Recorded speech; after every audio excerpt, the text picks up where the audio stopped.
এই যে এখন আমার যে একটা মেশিন আছে না, সেই মেশিন দিয়ে তোমার একটা গাতায় আস্তে আস্তে প্রবেশ করাবো। আমি এত করে কইতাছি আমার বিয়ে শাদী দিতে লাগবো না, তোমরা আমার বিয়ে শাদী দিবা না। তুমি জামাই নিয়ে ঘুমাইবার মন ধরে, আমার কি মন ধরে না? আরে মা তুই চুপ কর, শান্ত হয়। এই জন্যই তো তোকে চুপ করে এই সাইডে নিয়ে আসলাম, যে তোরে কিছু কথা বলবো। কারণ আমার ভাগ্নি তো দেখতে দেখতে বড়ই হয়ে গেল, এখন তো বিয়ে দিতে হবে, জামাইয়ের প্রয়োজন। তো আগের থেকে যদি এগুলো শিক্ষা না দেয় তাহলে তো পরে জামাই দুনিয়ার কমপ্লেন দিবে। আর তোর মা মারা যাওয়ার পর থেকে তো আমিই তোরে মানুষ করছি, তাই না? সব দায়িত্ব তো আমারই। তা এখন এই জন্য এইসব কথা শুনলে আবার তোর খালু আবার আমাদের বকবে যে এখনই তোর খালু তোর বিয়ে দিতে চায় না। তো শুন, ঠিক যখন হচ্ছে তোর বিয়ে হবে তখন তুই জামাইয়ের সংসার করবি, যাতে কোনো সমস্যা না হয়।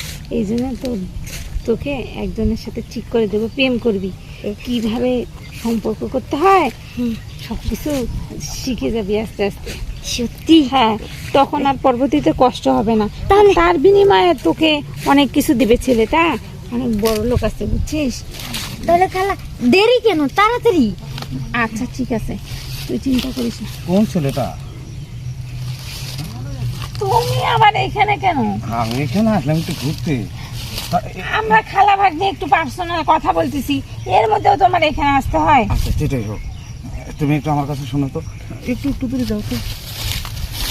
এই যে দেখো, তোমার এই ভাগ্নিটা আমার পছন্দ হয়েছে। আচ্ছা, তোমার কোনো আক্কেল জ্ঞান আছে? কেন, কি করলাম আমি? বাড়িতে এত এত কাজ কাম ফেলাচ্ছে, তুমি তোমার ভাগ্নির নিয়ে বাগানে ঘুরতে আসছো? হ্যাঁ, তোমার কি এটা কাজ? তুমি বাড়ি সামলাও, যাও ঘর সামলাও। আমি তো দাঁড়াও না, ভাগ্নিকে দুটো গুরুত্বপূর্ণ কথা বলি। ওটা তোমার বলা লাগবে না, ওটা তুমি ঘরেই বসে বলবো বলো। আর আমি তোমাকে বাগান ঘুরে ঘুরে দেখাচ্ছি। হ্যাঁ, তুমি বাড়িতে যাও। বাগান ঘুরে দেখাবে? হ্যাঁ অবশ্যই। এই দেখো, এই যে পেয়ারা বাগানটা না, এই পুরা বাগানটাই আমাদের। আর এই যে শোনো, তোমার খালা তোমারই কি বুঝাবে? আর ওই বড় লোক ছেলের কথা বলছে না, ওর না কিছুই না। শোনো, তুমি সংসার করবা তোমার জামাই, আর তোমার যেটা শিক্ষা নেওয়ার সেটা নিতে হইবে আমার কাছে। তোমার জামাই একজন পুরুষ, আমিও একজন পুরুষ। আমি হলাম দক্ষ পুরুষ, তোমার জামাই হলো অদক্ষ। তোমার জামাই যদি না বোঝে, তখন তুমি আমি যে শিক্ষা দিয়ে দেবো সেই শিক্ষা তোমার জামাইরে তুমি শিক্ষা নিবা, বুঝছো? তাহলে চলো তোমাকে আগে এই প্রশিক্ষণটা দিয়ে নিই। হ্যাঁ, প্রশিক্ষণ দিবে? কিসের প্রশিক্ষণ হবে এটা? আরে তোমার স্বামীর যে সংসার করবা সেই প্রশিক্ষণ। চলো, এটা প্রশিক্ষণ করা লাগবে আগে? আচ্ছা, তাহলে প্রশিক্ষণ তুমি এই কারণেই, তোমার স্বামীর ঘরে যাইয়া যেন তোমার কোনো কষ্ট না হয়, তোমার কোনো কথা শুনতে না হয়।